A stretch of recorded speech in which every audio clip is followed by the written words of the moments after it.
My talk will be very brief. It is basically a follow-up to the talk that I had a year and a half ago on the last Astro workshop, the one that was virtual.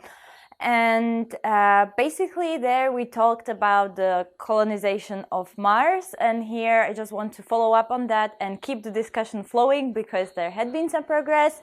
There is NASA Artemis mission ongoing, and I have witnessed a number of very interesting talks at the COSPAR conference in Athens by some leaders of the NASA programs for Artemis. So I really want to share my new knowledge. And just to remind you of our talk last year or a year ago on the last Astro workshop, we talked about Elon Musk's plans for Mars colonization. So he has some very brave statements saying like in a few decades he's going to colonize Mars, and he even intends to die there. So at least so he have claimed. So just a reminder of what we talked about before. We have a couple of different projects aiming for Mars, and they are competing who's going to be there first and who's going to be better and who's going to come up with a better solution. So number one is Elon Musk and his SpaceX road to making humanity multiplanetary.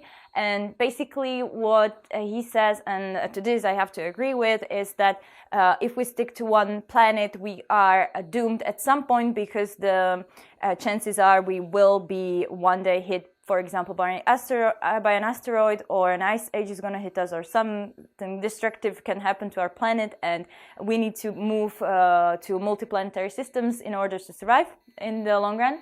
Then there is the Mars 2117 project by United Arab Emirates, and they have a different sort of picture. So they plan to establish some sort of holiday colony on Mars where you could buy a super expensive ticket and go there for your adventurous holiday. Then there is the Artemis program. Unfortunately, I will not have time to talk more about this, even though I would love to, but I will just talk about the human integrated risks and what they are planning to do, because Artemis program is probably the only one that is stating that we want to get those humans there and then get them back safely and alive. And then there are other programs, for example, Mars One, which is a one-way trip. And then Astroland, and then there is the Chinese race for Mars and Moon as well. So that's what awaits us in the future. But there are challenges. This is also what we have discussed before, but I will do a brief reminder of these. So first of all, we discussed the mission. There are a lot of difficulties concerning the journey there, because the astronauts would have to travel through space unprotected, basically only with some shielding in the rocket, and they will be bombarded by cosmic particles. Then they would have to survive the landing. The landing on Mars is not a very smooth landing, and then they would have to unpack. If you had seen some landing of astronauts before, when they land here on Earth, there's a huge team awaiting them with medical professionals taking care of them. This will not be on Mars, so they would have to be completely autonomous. And then they would have to settle in, so unpack all their bags and move into their artificial houses and start their colony, which sounds very nice and sweet, but actually is going to be like super challenging. Then their survival is going to depend on a couple of different aspects. The most important one are the environmental. So these can be listed. It's a vast majority of them. For example, radiation, very strong during the journey and on Mars as well, since there's very weak magnetic field on Mars. Gravity during the journey and both on Mars. Temperature is decreased, pressure is decreased. The energy, how would they create their own energy if they were to colonize Mars forever? It's not easy on Earth. It will definitely be far less easy on Mars. The soil is toxic, the water has to be created, and the weather is horrible, especially the dust storms. So there's that. All connected to all of that are the environmental effects, which influence your humans on board the mission. Cancer due to the increased radiation, brain damage as well, lung rupture due to pressure, swollen tissue as well, bone loss, cardiovascular issues, vision problems, microbiome problems, just the list could go on and on. And connected to all of this are the psychological aspects, even more problematic due to the difficult living conditions caused by your dangerous environment and your physical strains. You are too far away from Earth, and of course you're living in a closed system or closed environment with just a couple of your companions, so there could be some depression connected to that. And then another problem, which we had discussed before as well, is the ethical, because the way that at least Elon Musk is promoting it, if you had heard any of his podcasts, is that this really bothers me personally, that he is not presenting the picture truly.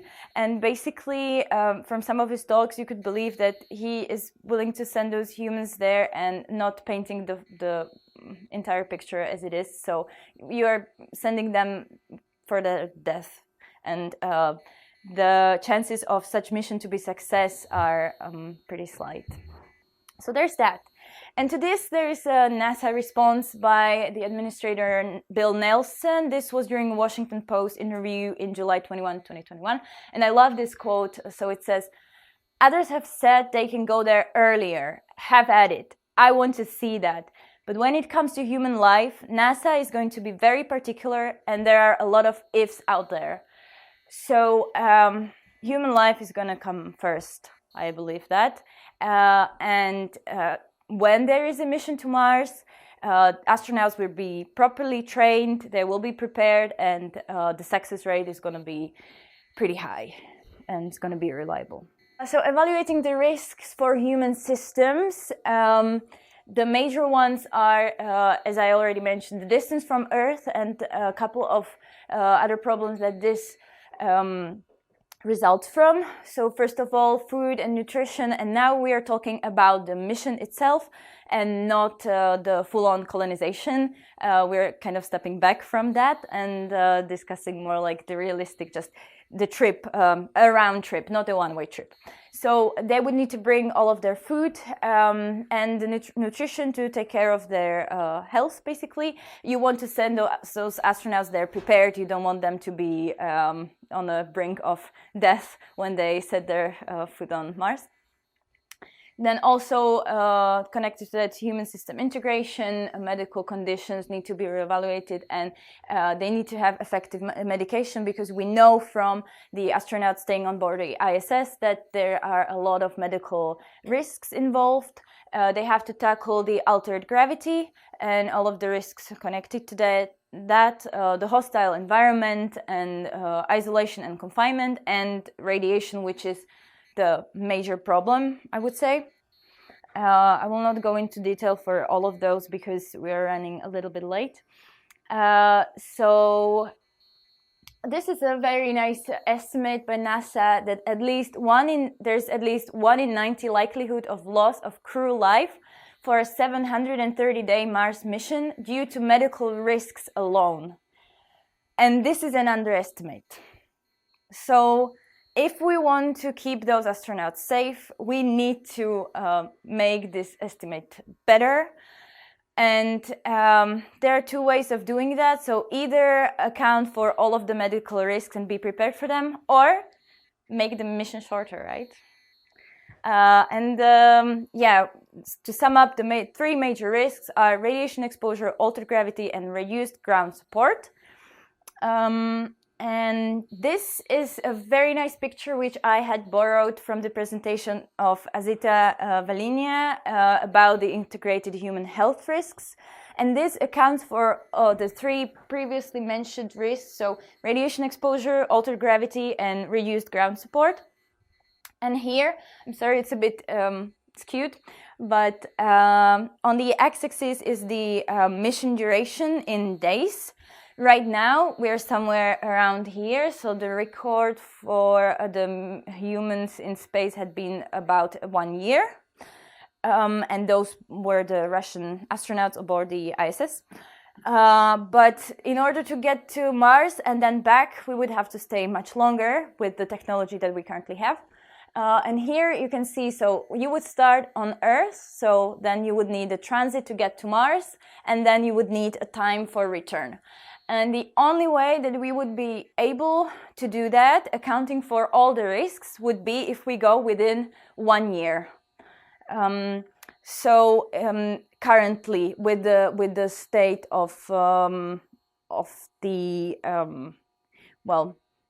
mission assessment that we have at the moment, but we are not able to do that. I mean, we do not have such a fast fuel to get us there and back within 1 year. So we still have to work on that.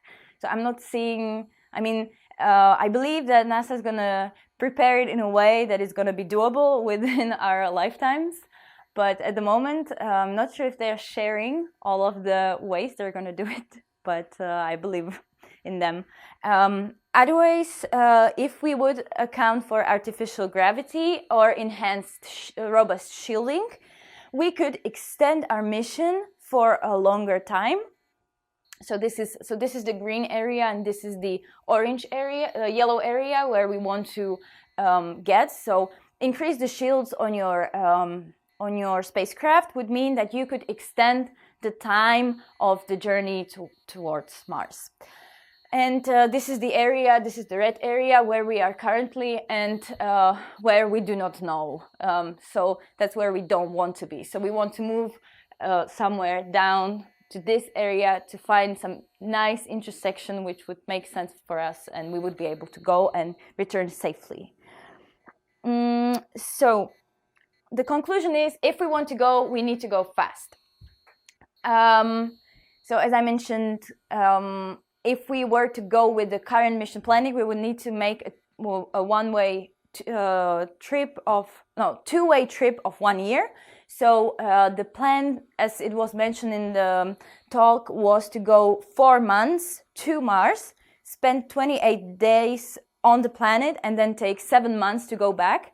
We need to go shorter on the way there because you don't want to have your astronauts exhausted once they set foot on the planet. And then on the way back, so they said they can enjoy the fame and the fame basically that they would get from Earth by being the first extraplanetary explorers. Okay, so that's the first aspect, so fast Mars transit. The second one would be the improved radiation monitoring and shielding, so save yourself from the harmful radiation. Third one would be to optimize timing of Mars mission based on variability of a solar cycle.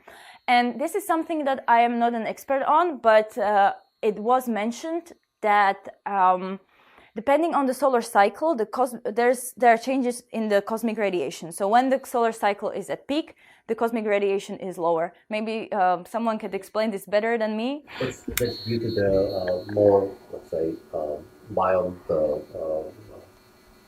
configuration of the magnetic field of the sun, which deflects the background galactic radiation. Maybe Patrick may explain it. Explain correctly. Yes. Even lower energy, but higher flux of the solar particles. Yes, thank you. So then there are some additional design requirements that would mitigate the risk associated with the spacecraft management and anomaly resolution during long-duration missions. So if you have a long-duration mission, there are very high chances for some anomalies to occur, and that would be very harmful. So shorter mission, less anomalies, and etc. All right. Also, another thing that we slightly touched in my last talk and in the discussions afterwards was, is it worth investing all of the money in order to go to Mars rather than take care of our planet when we have huge problems such as global warming, etc.? But I would switch the question to basically state that when we're training for Mars, we are training for Earth in the future. Because what we come up with right now in order to survive on Mars, that could come very handy in the future when Earth is in very devastated state. It is a sad notion, but it had happened in the past quite a lot that we invented something for space flight or astronomy, and then it was directly applicable down on Earth. So mostly harvesting life in a hostile environment, for example, by using hydroponics. That could be quite useful here on Earth as well, right? And utilizing energy consumption. If you are to go to Mars, you need to create your own energy in order to survive there. Well, we have energy problems here on Earth that we need to solve. And also, in order to survive on Mars, you would need intelligent autonomous systems that could work very effectively. And, well, that could be very useful to us here on Earth as well. So let me just conclude with a question. So what do you think would be a better place for life, a devastated Earth or an uninhabitable Mars? Thank you.